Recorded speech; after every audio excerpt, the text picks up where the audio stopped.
Hey, what's up everyone? Caolan O'Connor here from regionalbusinesstoolkit.com and welcome to episode 1 of the Ask Caolan show. Thanks so much for joining me today.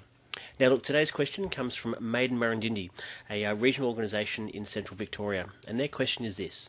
Hi Caolan, is there a way of tracking in Gmail if an email or an email attachment has been opened or read?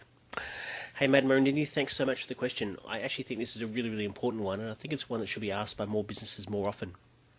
So I'm going to outline a couple of different ways that you can be doing this.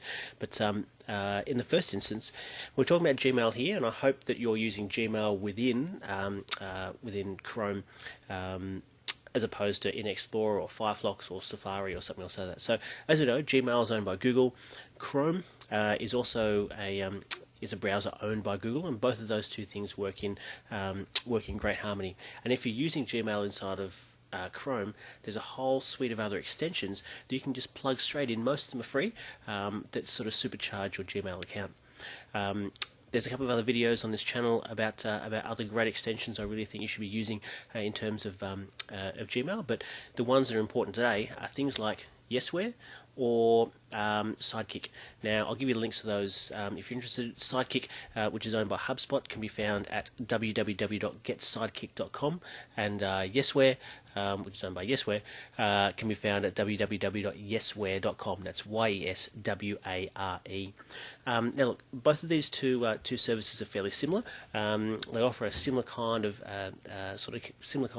email tracking, but in essence, what happens is they get plugged into your Gmail. You barely even you don't need to do anything once they're there, but the moment you send an email, there's a little tiny pixel which gets sent out with that email and sends back a notification the moment that something has happened with that email at the other end.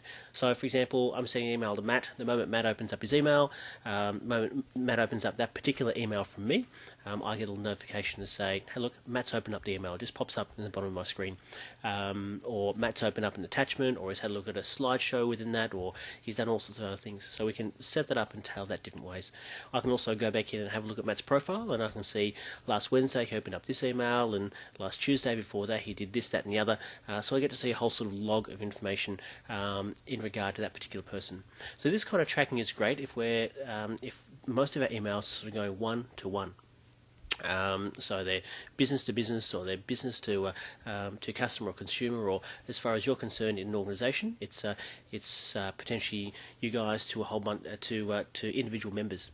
But if we're sort of stepping outside of that and we're thinking about trying to track emails that are one to many now, then I really suggest we get ourselves out of Gmail and get into some other kind of email service provider. Now, for a lot of regional businesses, I generally suggest that you start off with MailChimp.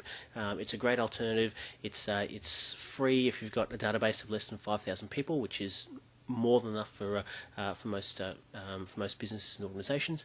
But look, there's a whole bunch of other options out there as well.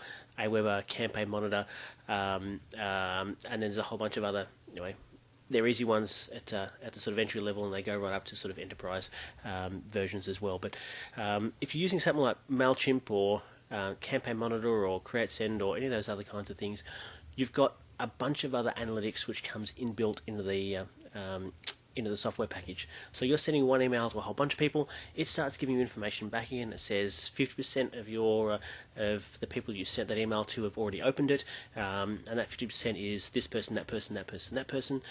These people have clicked on links, these people have opened up attachments, these people have done X, Y, and Z. So that gives you a whole host of other information like that that's really important when you're sending, as I said, sort of one to many, as opposed to one to one.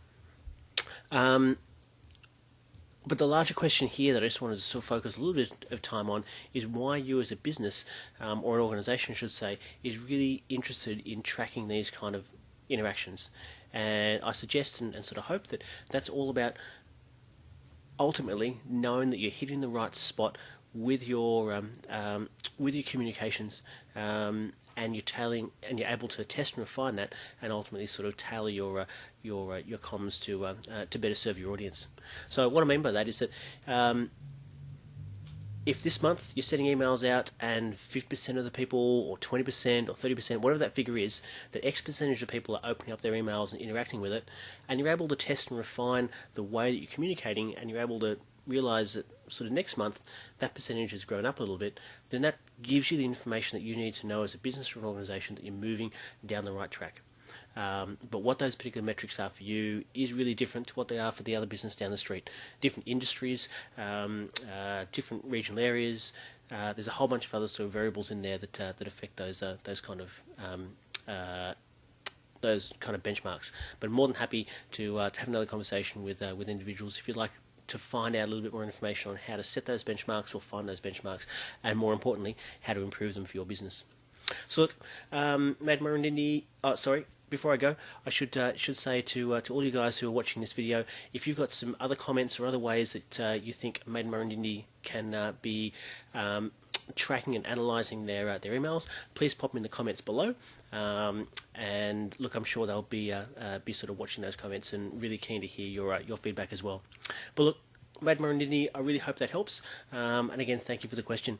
I also want to thank all you watchers out there who have already submitted questions to the Ask Caolan show. And in fact, you can ask yours by right now going to www.regionalbusinesstoolkit.com/askcaolan. And if you haven't already, I might select your question to be featured in another episode. So again, just go to www.regionalbusinesstoolkit.com/askcaolan. That's ASKCAOLAN, and pop your questions straight in the box that you'll find just there. Lastly, if you found this video really helpful and you want to see others like it, then please subscribe to my YouTube channel and you'll stay abreast of each and every video as it comes out. So cheers, take care, and I'll catch you in the next episode of Ask Caolan.